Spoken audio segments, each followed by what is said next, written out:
बड़े पैमाने पर पूछा जा रहा है। आपको नाचते हुए कोई लोग मरते हुए दिखाई देगा, कोई जिम कर रहा है, शरीर से मजबूत है, लेकिन हार्ट बंद हो गया है।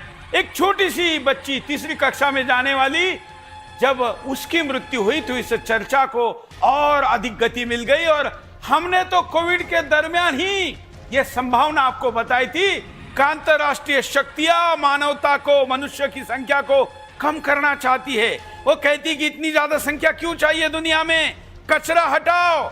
ऐसा मानने वाले इलाइट ग्रुप का भी वैक्सीन और कोरोना के पीछे का षड्यंत्र का बहुत बड़ा शो हमने किया था।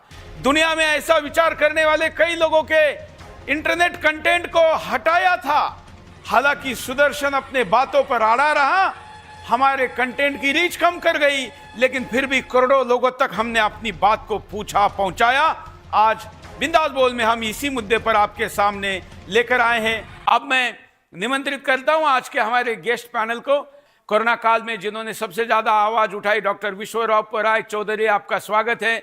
आपके ऊपर कई सवाल उठे, लेकिन हमने कहा कि इनको भी अपना पक्ष रखने का अवसर देना चाहिए, और तब भी हमने हमारे शो में इनको बुलाया था। उन्होंने तब कहा था कि देखना लोग खड़े खड़े मरेंगे, और आज मर हैं, और इसलिए इस मुद्दे पर उनको आज हमने जोड़ा है। हमारे साथ डॉक्टर अभिषेक गुप्ता जी है, आपका स्वागत है। आप प्रेसिडेंट है एफआई के, आपका अभी विचार हम यहाँ पर सुनेंगे। डॉक्टर समीर, कार्डियोलॉजिस्ट, आपका जरा मोबाइल ठीक कर लीजिए, आप ठीक से जुड़े नहीं है भाटी जी। और हमारे साथ मनोचिकित्सक भी इस कार्यक्रम में हमने जोड़े हैं। हरीश शर्मा जी, आपका स्वागत है। हरीश जी, आप चारों के साथ बड़ी संख्या में विभिन्न प्लेटफॉर्म पर जो दर्शक हमारे साथ जुड़े हैं, उनमें से जो यूट्यूब पर सुपर चैट करेगा उसके कमेंट को हम यहाँ पर स्क्रीन पर दिखाएंगे। पोल चलेगा, साथ में क्या स्थिति, कारण, परिणाम, उपाय, जो बिंदास का फॉर्मेट है ये भी आपके सामने चलेगा। बिंदास सवाल भी चलेगा। सबसे पहले डॉक्टर विश्वरूप राय चौधरी जी के पास चलते हैं कि डॉक्टर साहब, आपने ये कोरोना समय में सुदर्शन पर बोला था, तब मुझे याद है कि तब एलियोपैथी के एक डॉक्टर शो में जुड़े थे, उन्होंने कहा था क्यों डरा रहे हो, ऐसा कभी कहीं हुआ है क्या? तो आपने कहा था ऐसा होगा। धन्यवाद सुरेश जी, आपने पहली बात तो मौका दिया मुझे तब जब सारे यूट्यूब चैनल बंद हो गए थे मेरे। वो टाइम था जब वैक्सीन आई नहीं थी, 2020 की बात। वैक्सीन आने वाली थी, बस ये अनाउंसमेंट था। और तब मैंने बोला था, आपके चैनल में आके ही बोला था कि भाई ये वैक्सीन लगाने से लोग खड़े खड़े मरेंगे, पैरालिसिस होगी, कार्डियक अरेस्ट होगा, हार्ट अटैक होगा। ये उस वक्त कोई प्रिडिक्शन नहीं था। उस वक्त बेस्ड ऑन द साइंस, ये कोविड वैक्सीन के इंग्रेडिएंट जिस तरह से वो बन रहे थे, उस प्रोसेस को समझने के बाद ये कंक्लूजन निकला कि ये तो वैक्सीन नहीं है, वैक्सीन के नाम पे एक जहर दिया जा रहा है, we can call it a slow poison. और बाद में अब ये साबित हो गया, टीटीएस, थ्रोम्बोसिस थ्रोम्बोसाइटोपेनिया, जो कि अब यूनिवर्सली साबित हो गया, ये एक्सेप्ट हो गया है कि इसी की वजह से हार्ट अटैक या कार्डियक अरेस्ट ये सब हो रहा है। तो उस वक्त जो मैंने बोला था वो आज अनफॉर्चुनेटली सच होता हुआ दिख रहा है। बड़ा दुखद बात है। जो वीडियो आपने अभी दिखाया, ये तो दिल दहलाने वाली बात है। मतलब इतना ज्यादा विकराल रूप ले लेगा कि छोटे छोटे बच्चे भी उसके चपेट में आ जाएंगे, इतना तो मैंने नहीं सोचा था। लेकिन ये क्लियर था, उस वैक्सीन लगाने का एक ही पर्पस है, लोगों को क्लियरली मारना, स्लो पॉइजन देना, जो कि वो वैक्सीन कर पाया। और अब मेडिकल जर्नल में, इवन लैंसेट में इस बात का प्रूफ तक भी पब्लिश हो चुका है। अब तो कोई कंफ्यूजन नहीं है कि इससे हो रहा है कि नहीं, इसी से ही हो रहा है, साबित भी हो चुका है, मेडिकल साइंस के अंदर ही साबित हो चुका है। बिल्कुल। और जिस प्रकार की ये पूरी संख्या है, ये संख्या का कोई आंकड़ा मेंटेन नहीं किया जा रहा है, क्योंकि वैक्सीन के कारण मर रहे हैं इसका सबूत नहीं, ऐसा बहाना दिया जा रहा है। फार्मा लॉबी बहुत अमीर और बहुत शक्तिशाली है, कोर्ट पर भी दबाव बनाती है, और बाबा रामदेव जैसे व्यक्ति को भी कटघरे में कई बार खड़ा करवाने की ताकत रखती है, किसी पर भी एफआईआर करवाने की ताकत रखती है। इस कारण डाटा भी एकत्र नहीं किया जा रहा है, उसका ये भी चिंता का विषय है। डेफिनेटली यस, वो जानबूझ के नहीं किया जा रहा है ताकि कोई सबूत ना रहे। लेकिन अगर हम देखें तो जो मेरे हिसाब से नॉर्मली जितना हार्ट अटैक होता था उसके करीब 100% सौ गुना, नॉट प्रतिशत, 100 गुना ज्यादा हार्ट अटैक के केसेस आ रहे हैं। और सिर्फ ये हार्ट अटैक की बात नहीं, डेथ की बात नहीं, सारे लोग नहीं मरते हैं इस वैक्सीन से। इनफर्टिलिटी है, कैंसर का रफ्तार कई गुना बढ़ गया है, इम्पोटेंसी कई गुना बढ़ गई है, डायबिटीज का, chronic kidney failure, sudden kidney failure, कई एक्यूट किडनी फेलियर, ये कई गुना बढ़ गया सडनली। मतलब कल तक जो हेल्दी था अचानक ही देखने को मिला। तो ये सारी चीजें तो है ही हैं। बिसाइड जो मर गया वो तो बच गया एक तरह से, कि वो चला गया दुनिया से, लेकिन जो है और इसकी वजह से वो बीमार है और बीमारी झेल रहा है, तो वो उसकी तादाद कई गुना है, कई ज्यादा उसकी तादाद है, जो कि लोग फील भी करते हैं, एक्सपीरियंस करते हैं। तो ये भी आज का सच है। और इसमें आप जैसे लोग सुदर्शन न्यूज आवाज उठाएगा तो आई एम श्योर कि जो डेटा मेंटेन वाली बात है वो आने वाले दिनों में उसकी भी शुरुआत होगी ही होगी। एक मुहिम जरूर चलेगा। एटलीस्ट एक सबक मिल गया सबको कि आगे से इस तरह के षड्यंत्र को हमें भांपना है और उसके लिए पूरी तरह तैयार होना है, लड़ना है उसके लिए। सुदर्शन छोड़ के तो खैर कोई भी इस विषय पर शो ही नहीं कर रहा है। आप जानते हैं कि फार्मा लॉबी के दबाव में कोई इस पर बोलने को तैयार नहीं है। देखिए, भारत की बात तो छोड़ ही दीजिए, जहां तक मैं जानता हूं पूरे दुनिया में जितना भी मेन स्ट्रीम चैनल बोले, जैसे आपका है, मैंने नहीं देखा किसी मेन स्ट्रीम चैनल ने इस मुद्दे को उठाया, ना तो तब उठाया ना अब उठा रहे हैं। मुंह दबे मुंह से तो कोई कोई बोल रहा है, लेकिन इतने ओपनली जिस तरह से आपने आज का कार्यक्रम भी रखा, ये पूरे दुनिया में, चाहे वो CNN हो, चाहे वो BBC हो, किसी ने ना तो तब उठाने की हिम्मत की, ना ही अब उठा रहे हैं। जबकि अब तो मेडिकल जर्नल में साबित हो गया, उसके बावजूद भी, कोर्ट में साबित हो गया, उसके बावजूद भी वो लोग दबे हुए हैं। आप सही बोल रहे हैं, they are being funded by the pharma company, तो वो इसीलिए वो दबे हुए हैं।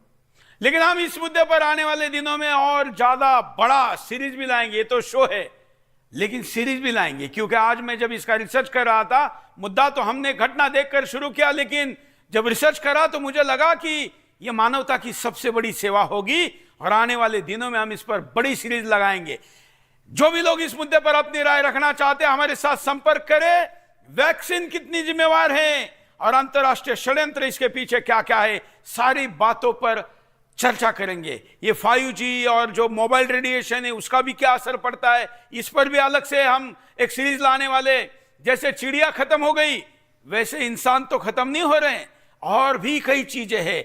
आए दिनों बढ़ती टेक्नोलॉजी और उसके कारण होने वाले रेडिएशन का भी कोई असर है क्या, उस पर भी जाएंगे। लेकिन हमारे साथ जो दूसरे गेस्ट पैनल है उनके पास चलते हैं, उनकी बात भी सुनते हैं कि वो इस विषय पर क्या कहना चाहते हैं। स्वागत करिए, स्वागत कर चुके हम गेस्ट को, जरा पैनल को लीजिए। हाँ, डॉक्टर साहब हरिओम शर्मा जी, हरीश शर्मा जी।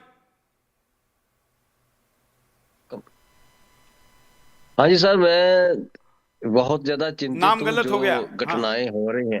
हाँ डॉक्टर हरीश शर्मा। हाँ तो बहुत सारी घटनाएं हो रही हैं और लोग बिल्कुल आपने जैसे बताया, बिल्कुल खड़े डांस करते करते और बिल्कुल मूवमेंट करते करते उनके हार्ट अटैक हो रहे हैं। तो इट्स वेरी सीरियस थिंग। लेकिन ये बात बिल्कुल सही आपने उठाई कि ये सारा कुछ कोविड के बाद ही क्यों हो रहा है, तो ये डाउट इज डेफिनेटली देयर। हालांकि हमारे को पैनलिस्ट ने बताया कि इट इज ऑलमोस्ट ये कंफर्म हो चुका है। मेरा ये ख्याल है कि जो हार्ट है, it is a organ of muscles only, और इसके इस तरह से जो कार्डियक अरेस्ट हो रही है, उसका कारण शायद कोई न्यूरो इलेक्ट्रिक डिसफंक्शन है या न्यूरो इलेक्ट्रिक डिसऑर्डर है। वो हेरिडिटी के कारण भी हो सकता है, इन बचपन में किसी इन्फेक्शन के कारण भी हो सकता है, और या ये कोविड के कारण भी हो सकता है। लेकिन हाँ, सर्टनली इतनी हाई जो इंक्रीज है हार्ट अटैक की, वो भी यंग पीपल्स में, बच्चों में, तो थोड़ा सा डाउट जो है वो डेफिनेटली कोविड वैक्सीन की तरफ जा रहा है। तो जिसके कारण जैसे ही, क्योंकि इनका ऑर्गन जो है, जो हार्ट है, वो वीक हो रहा है, और जैसे ही वो किसी स्ट्रेसफुल सिचुएशन में जाते हैं, किसी इमोशनल सिचुएशन में जाते हैं, तो उसके कारण सबसे पहले जो ऑर्गन अफेक्टेड होगा तो दैट इज हार्ट। क्योंकि हार्ट जो है वो बहुत सेंसिटिव ऑर्गन है। कोई भी सिचुएशन है हमारे इर्द गिर्द जो होती है, कोई घटना होती है जिससे हमें इमोशनली रिएक्ट करते हैं, तो हमारा हार्ट सबसे पहले रिएक्ट करता है। और अगर किसी इनहेरिटेड डिजीज के कारण, किसी इनहेरिटेड डिसफंक्शन के कारण, या इस वैक्सीन के कारण अगर हमारा जो हार्ट है वो पहले से ही वीक है, तो जैसे ही कोई बच्चा, कोई यंग व्यक्ति किसी स्ट्रेसफुल सिचुएशन में एंटर करेगा, तो उसके चांसेस जो हैं वो दिख रहे हैं कि जैसे हो रहे हैं। तो it's very sorry for our young people कि वो कोविड के बाद वैक्सीन के कारण नहीं, या ये किसी सॉरी और किसने रीजन के कहनी कारण। चाहिए और इसका अपराधी कौन है, सजा किसको देनी चाहिए? क्योंकि इतनी ज्यादा मौतों के लिए तो आतंकवादियों से भी बड़ी घटना है, इसलिए आप सॉरी कहे ये अपेक्षित नहीं है। सॉरी तो उन्होंने कहनी चाहिए जिसके पीछे वो हैं, और उनकी सॉरी स्वीकार भी नहीं होगी, क्योंकि लाखों लोगों को, करोड़ों लोगों को मारा है और करोड़ों लोगों को मारना बाकी है। डॉक्टर गुप्ता के पास जाएंगे, आपकी क्या राय है? डॉक्टर विश्वरूप राय सर ने कहा या डॉक्टर हरीश शर्मा जी ने भी कहा, आयुर्वेद में एक बहुत इंपॉर्टेंट सिद्धांत बताया गया है जिसको हम सभी को एक बार समझना बहुत जरूरी है। उसमें बताया गया कि देश विरुद्ध, काल विरुद्ध, संयोग विरुद्ध, मात्रा विरुद्ध, या फिर जो है प्रकृति विरुद्ध। तो जब हम इस तरह के, इसमें सिद्धांत ये है कि कोई भी चीज अगर इन देश के अपोजिट है, काल के अपोजिट है, या कॉम्बिनेशन के अपोजिट है, या नेचर के अपोजिट है, तो उससे जो है बॉडी में रिएक्शन बहुत ज्यादा बढ़ते हैं। और आज का जो आहार विहार या जिस तरह का ग्लोबलाइजेशन हुआ है, ये हमारे लोगों के लिए बहुत हार्मफुल सी एक सिचुएशन क्रिएट हुई है, ना सिर्फ हमारे लोगों के लिए बल्कि दुनिया के लिए। पहले क्या था कि ग्लोबलाइजेशन नहीं था तो लोकल फूड लोग जो है प्रेफर करते थे, या जड़ी बूटियां या औषधियां थी जो वो भी अपने आसपास ही उगाते थे और खाते थे। अब क्या हुआ है कि कोई सीजन नहीं रह गया, आप आम किसी भी सीजन में ले लें, केले किसी भी सीजन में ले लें, तो इस तरह की डाइट भी जो हम लोग ले रहे हैं वो भी बॉडी को हार्म कर रही है। और आयुर्वेद में ये सिद्धांत बहुत पहले से बता दिया गया कि आपको मेडिसिन जो है ना वो भी अपने नियर बाई एरिया से पहले लेनी चाहिए, क्योंकि हमारा जो बॉडी है एक बहुत ही इंटेलिजेंट यूनिट है। आपने सुना भी होगा कि जैसे सेव है, वो कश्मीर में जितना अच्छा होता है वो उतना अच्छा उत्तर प्रदेश में नहीं होता। उसका कारण है क्योंकि वो उस क्लाइमेट के लिए सूट होता है। वैसे ही हर इंसान का शरीर जिस जगह वो पैदा होता है उस जगह के लिए जो है वो बेहतर फिट होता है। तो उसी तरह से जब कोई वो मेडिसिन भी खा रहा है तो उसको लोकल होना चाहिए और साथ में अपने कंट्री या अपने स्टेट से रिलेटेड होना चाहिए। जब आप कोरोना वैक्सीन की बात कर रहे हैं, वो बन दूसरे देश में रही है, उसके रिसर्च पैरामीटर वो दूसरे तरीके से हो रहे हैं, और जब वो भारत में दी जा रही है या किसी और कंट्री में दी जा रही है तो वो दूसरी तरह से दूसरे लोगों को वो एडजस्ट नहीं हो पा रही है। तो हमें जो है इस बात पे भी बहुत ध्यान देने की जरूरत है। और भारत में अभी जो है मुझे लगता है कि सुदर्शन न्यूज इसमें बहुत बड़ा रोल प्ले कर सकता है कि हेल्थ एजुकेशन की जरूरत है। अभी हेल्थ एजुकेशन के नाम पे क्या हो रहा है, जब बीमार हो रहा है तो अस्पतालों में लोग चले जा रहे हैं, लेकिन वो बीमार ना पड़े उसके ऊपर कोई अवेयरनेस नहीं हो रही। आयुर्वेद में इसको लेके एक बहुत सुंदर सिद्धांत भी बताया गया, स्वास्थ्य स्वास्थ्य रक्षणम आतुरस्य विकार प्रशमनम, यानी कि स्वस्थ व्यक्ति को कैसे हेल्दी रखा जाए, इस पे कोई काम ही नहीं हो रहा। इस तरह की जो घटनाएं हैं वो देख के जब हम परेशान हो रहे हैं, हम लगातार देख रहे हैं कि चलते फिरते जो है लोग मर जा रहे हैं, तब हम चिंता कर रहे हैं। और इसमें अभी भी जो है गवर्नमेंट लेवल पे या प्राइवेट लेवल कोई हॉस्पिटल, कोई सरकार आगे नहीं आ रही है कि लोगों को स्वास्थ्य के बारे में जानकारी दी जाए। तो इस तरह की चीजें हमें बहुत गंभीरता से लेनी चाहिए, हम सब लोगों के लिए, हमारे परिवारों के लिए। मैं बहुत मतलब इस तरह का वीडियो देख के बड़ा सैड फील हुआ कि बिल्कुल इतनी बिल्कुल छोटी बिल्कुल उम्र की लोगों को तो एक बाकी सुरक्षा बढ़ती जा रही है, लेकिन अब लोगों के मन में एक भय क्रिएट हुआ है कि घर से निकलने वाला हमारा व्यक्ति वापस आएगा भी कि नहीं। एक स्टडी के बारे में मैं बात कर रहा हूं कि अमेरिका की स्टैनफोर्ड यूनिवर्सिटी के एक रिपोर्ट के मुताबिक ग्लोबल अडल्ट टोबैको सर्वे के आंकड़े जो है वो नेशनल फैमिली हेल्थ सर्वे की जानकारी जो है, ये जो हम आंकड़े यहां पर साथ में चला रहे हैं, ये आंकड़े भी हम चर्चा में लेंगे। लेकिन मैं डॉक्टर विश्वरूप राय चौधरी के पास चलता हूं कि जो अभी समस्या है, कुछ लोग अब मान रहे हैं, क्योंकि उस समय तो बहुत बड़ा भय था, लोग तो वैक्सीन के लिए ब्लैकमेलिंग तक करते थे और कुछ भी पैसे देने के लिए तैयार थे। कई देशों ने अपनी सॉवरेनिटी तक कंपनियों के सामने गिरवी रख दी, लेकिन आज लोग बोलने को तैयार हैं। अब इस भय को कैसे पहचाने, इस राउंड में मैं आपको पहचानो पूछूंगा और फिर उपाय की दिशा में हम आगे जाएंगे। कैसे पहचाने कि कोई व्यक्ति शिकार कौन हो सकता है, क्योंकि 100% लोग तो शिकार नहीं हो रहे, लेकिन कौन इसका शिकार हो सकता है? बहुत ही इंपॉर्टेंट क्वेश्चन है। एक बात तो ये है कि जिन लोगों ने वैक्सीन लगा, पहली बात तो ये जो अभी मैंने सुना डॉक्टर अभिषेक ने बताया, डॉक्टर हरीश शर्मा जी ने बताया, तो यहाँ पे मैं दोबारा रिपीट करता हूँ कि कोई शक की गुंजाइश नहीं है अब कि वैक्सीन से मर रहे हैं कि नहीं मर रहे हैं। वो ऑलरेडी प्रूव हो चुका है, कोर्ट में प्रूव हो चुका है, जर्नल में आ चुका है। इट इज, और उसका नाम है TTS, थ्रोम्बोसिस थ्रोम्बोसाइटोपेनिया। थ्रोम्बोसिस मतलब कहीं पे ब्लड का क्लॉट हो जाना, थ्रोम्बोसाइटोपेनिया इसका उल्टा, ठीक, कहीं पे ब्लड एक्स्ट्रा थिन हो जाना। ये दोनों प्रवृत्ति एक साथ बॉडी में, दोनों प्रवृत्ति जब एक साथ होगी, या तो हार्ट अटैक आएगा, या अगर पतला हो गया तो कैंसर होगा। और कैंसर की तादाद भी कई गुना बढ़ गई है, अगर आप आंकड़े देखें। वैसे भी प्रैक्टिस में हम लोग हैं तो हम देखते ही। अब आते हैं आपके सवाल पे कि कौन किस पे असर होगा या कौन मरने वाला अगला, ये कैसे पता करें। उसका एक सिंपल एक एक्सपेरिमेंट है। जो लोग मुझे सुन रहे हैं वो लोग एक्सपेरिमेंट घर पे कर सकते हैं कल।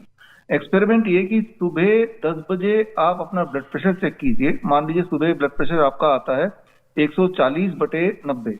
अब उसी दिन कल ही रात को 10 बजे अपना ब्लड प्रेशर चेक कीजिए, वो आना चाहिए उससे नीचे, हमेशा बराबर नहीं, नीचे, करीब 10 से 20% नीचे, यानी कि 120/80। और ये रोज होता है, हर रात को हमारा ब्लड प्रेशर सोने से पहले नीचे जाता है, लगभग रात के 10 बजे। तो ये है सेफ। लेकिन आप देखेंगे कुछ लोग, उनका ब्लड प्रेशर रात वाला उल्टा होगा या दोनों ब्लड प्रेशर बराबर होगा। तो ये वो लोग हैं, आपके सवाल का जवाब, जिनमें ज्यादा चांसेस हैं हार्ट अटैक आने के in comparison to rest of the population. तो ये तो एक पैमाना हो गया जिससे पहले से ही अंदाजा लग सकता है कि अगला शिकार कौन होने वाला है। लेकिन मैंने जैसे बताया कि हर इंसान मरेगा नहीं, किसी को इम्पोर्टेंसी होगी, किसी को कोई इंसुलिन डिपेंडेंट बन जाएगा, कोई इनफर्टाइल हो जाएगा, इरेक्टाइल डिस्फंक्शन हो जा रहा है, कैंसर हो जा रहा है, ट्यूमरस ग्रोथ हो रहा है। और जो मैं बोल रहा हूँ ये मेरे आंकड़े नहीं है, मेरे तो खैर हैं, लेकिन ये सारे ऑलरेडी प्रूवन आंकड़े हैं। और जो लोग मुझे सुन रहे हैं, अगर वो जितने सारे रिसर्च पेपर हुए हैं कोरोना वैक्सीन पे, वो सारे मैंने कलेक्ट करके किताब में डाला, world's best the DIP diet, उसका एक सेक्शन बना दिया कि किस तरह से कोरोना वैक्सीन का जो ट्रायल हुआ था, वो ट्रायल के डेटा भी मैंने निकाले। तो उससे ये क्लियर है, कोई कंफ्यूजन नहीं है। तो मैं पैनलिस्ट को दोबारा बोल रहा हूँ कि इससे हो सकता है खाने पीने हो सकता है, भटकाने की जरूरत नहीं, जरूरत अब वो क्लियर हो चुका है, राइट। वो उसको देखने की जरूरत है, उसको एक्सेप्ट करने की जरूरत है, और आगे ना हो, आगे कोई बुद्धू ना बनाए। क्योंकि आज भी आप देख रहे हैं HMPV का खौफ का ये मीडिया प्रोपेगेंडा चला रही है, तो दैट मीन्स कि आगे भी इसका एक वैक्सीन आने ही वाला होगा। तो एटलीस्ट अगले वैक्सीन ना लगे उसके लिए अभी से हमें आवाज उठानी पड़ेगी। अगर हम लोगों का ध्यान भटकाएंगे कि वो तो खाने पीने से हो गया होगा, मनोविज्ञान होता है, उससे भी हार्ट अटैक या हो सकता है, लेकिन इतने तादाद में नहीं हो सकता, इतने छोटे बच्चे को नहीं हो सकता। और सबसे इंपॉर्टेंट बात, हम उन्हीं को मानेंगे जो साबित हो चुका है, जो जर्नल में आ चुका है, जो कोर्ट में एक्सेप्ट हो चुका है, उन चीजों को मानेंगे। तो जर्नल में, कोर्ट में, हर जगह एक्सेप्ट हो चुका है, इतने तादाद में हार्ट अटैक के कारण सिर्फ और सिर्फ एक चीज है, दैट इज कोविड वैक्सीन। तो चपेट में सभी लोग हैं, समय सभी का आने वाला है। ये बात आप ही के चैनल में हमने 2020 में बोल ही दिया था, ये सोच के कि लोगों तक एटलीस्ट हम अपना मैसेज पहुंचा दें। और तब भी मैंने एक किताब निकाली थी, Covid 1981 virus and the vaccine. उस वक्त भी मैंने सारे सबूत उस किताब में डाल दिए थे, जो अमेजन में बेस्टसेलर है। तो पहले भी सबूत थे जब वो वैक्सीन बन रही थी उनके इंग्रेडिएंट के माध्यम से, आज भी सबूत हैं। तो आपका सवाल ये कि कौन किसका हार्ट अटैक आएगा, उसके लिए तो मैंने आपको बता दिया किस तरह से करना है। जो जिनका ब्लड प्रेशर रात को ज्यादा रहता है सुबह के मुकाबले, they are called non dipper kind of people, non dipper उनका मेडिकल टर्म है, and they are more prone to heart attack. तो ये तो एक बात हुई।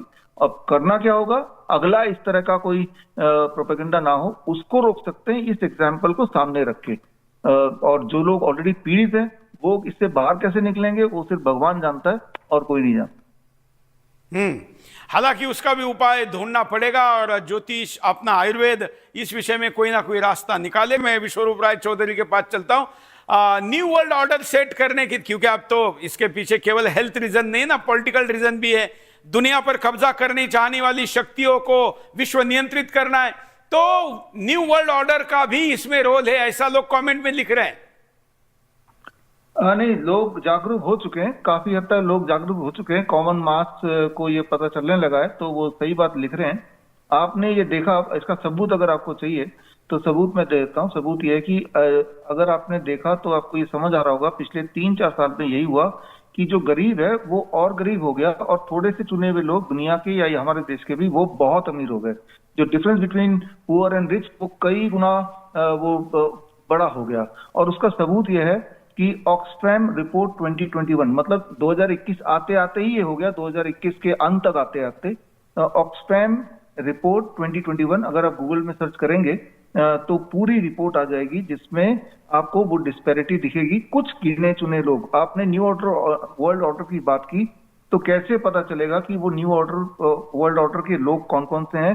तो ये पता करना बड़ा आसान है। आप देखेंगे पूरे दुनिया में मुट्ठी भर अबाउट 200 लोग हैं जिनकी आमदनी कई गुना बढ़ गई है।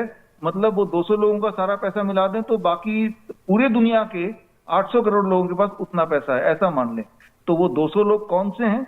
वो ऑक्सफैम रिपोर्ट पढ़िए, थोड़ा रिसर्च कीजिए, तो जो न्यू ऑर्डर वर्ल्ड ऑर्डर वाली बात है वो आपको उसका सबूत मिल जाएगा। Oxfam report 2021। तो कारण सिर्फ एक है, जैसा आपने बताया अभी, वो कारण ये है कि इकोनॉमिक डिसबैलेंस, कि एक तरफ सारा पैसा आ गया और बाकी जो गरीब है और गरीब होते चले गए। मतलब ये जो कोविड था वो लाने वाली षड्यंत्रकारी टीम इनके पीछे हो सकती है, ये धारणा लोगों में है और इसलिए ऐसी चर्चा हो रही है। आने वाले दिनों में इस पर प्रकाश डालना है और इसलिए हम अधिक से अधिक लोगों को कहते हैं कि अगर खड़े खड़े मरने वाले लोग, या नपुंसकता आजकल बहुत बढ़ रही है, या कैंसर बढ़ रहा है, आजकल सर्वाइकल कैंसर की भी बड़ी वैक्सीन की मार्केट खुल गई है डॉक्टर साहब, वो भी लगाना शुरू हुई है। हाँ, ये देखिए, सर्वाइकल कैंसर के लिए जो वैक्सीन लगा रहे हैं, वो छोटे बच्चों में लगा रहे हैं, उसका सिर्फ एक ही इंटेंशन है कि बड़े होके वो बांझ बन जाए। मैं तो क्लियरली आपके चैनल में बोल रहा हूँ पब्लिकली कि भाई बड़े होके वो बच्चा ना पैदा कर पाए। जो आपने शुरू में ही बोला था कि भाई पॉपुलेशन को घटाना है, पॉपुलेशन घटाने के दो तरीके हैं। जो लोग पैदा हो चुके हैं उनको मार दो, और दूसरा तरीका आगे नई बच्चा पैदा हो उसका जुगाड़ कर लो। तो ये सर्वाइकल कैंसर के नाम पे जो वैक्सीन लगा रहे हैं उससे सिद्ध हो चुका है कि वो उसके सारे जो आंकड़े हैं वो मेरे पास है, मैं आपको भेज दूंगा, वो वैसे भी पब्लिकली अवेलेबल है। तो ये वैक्सीन जहां जहां लगे हैं उन सारे देशों में अमंग द पीपल जिन्होंने लगाया है उनमें फर्टिलिटी रेट कंसिस्टेंटली घटती जा रही है। तो बात बिल्कुल सही है, जितने तरीके हैं पॉपुलेशन को घटाने के, जो लोग ऑलरेडी पैदा उनको मारने के लिए कोविड वैक्सीन हो गया, और नए बच्चे पैदा ना हो उसके लिए वो सर्वाइकल कैंसर के नाम पे वैक्सीन हो गया। याद रखिए, सर्वाइकल कैंसर का जो सोचते हैं कि सर्वाइकल कैंसर कोई पर्टिकुलर वायरस से होता है उसकी वजह से कैंसर हो जाएगा, ये एक थ्योरी बना दी है। कौन सा सेल कब कैंसरस बन जाएगा इसकी भविष्यवाणी ठीक वैसे ही हम नहीं कर सकते जिस तरह से एक बच्चा पैदा होने के बाद वो इंजीनियर बनेगा, डॉक्टर बनेगा, पत्रकार बनेगा, हम नहीं बता सकते। बस वही बात है।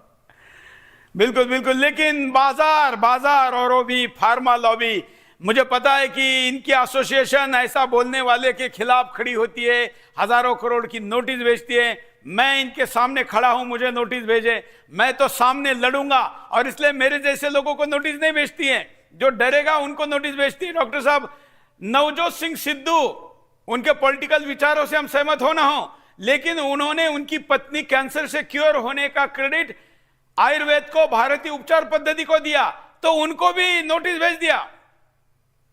यहाँ पे मैं बताना चाहूंगा, नवजोत सिंह जी तो मेरे साथ 4-5 साल से मेरे कांटेक्ट में थे। पहले तो उन्होंने DIP डाइट से अपना वेट 25 kg घटाया।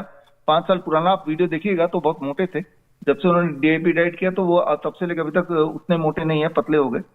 फिर करीब 1.5 साल पहले उन्होंने दोबारा कांटेक्ट किया। इस बार उन्होंने अपनी वाइफ के लिए कांटेक्ट किया। जब उनका कीमोथेरेपी, रेडिएशन सारा कुछ हो गया, उनकी हालत पत्ते बत्तर हो गई, तब उन्होंने एक बार फिर से जो हमारा DIP डाइट प्रोटोकॉल है वो किया, और उसका नतीजा अब पूरे देश के सामने है कि वो पूरी तरह से कैंसर से मुक्त हो गई।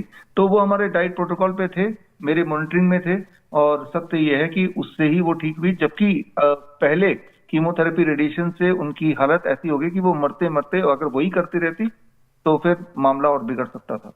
अगर आप अपना क्लिनिक स्टार्ट करना चाहते हैं या अपने एग्जिस्टिंग क्लिनिक को अपग्रेड करना चाहते हैं, अपने क्लिनिक में DIP diet, 3 step flu diet, या GRAD system for chronic kidney disease, या सर्केडियन चार्ट, या 0 volt therapy for all kind of inflammatory disease, या पेन मैनेजमेंट के लिए एक्यूप्रेशर या Ayurvedic panchakarma, vagus stimulation therapy for better blood circulation, या DAN protocol for lung disease, ये सारे protocol अगर आप इंक्लूड करना चाहते हैं तो स्क्रीन पे दिए हुए लिंक www.bishrup.com/clinic में जाके फॉर्म भरें।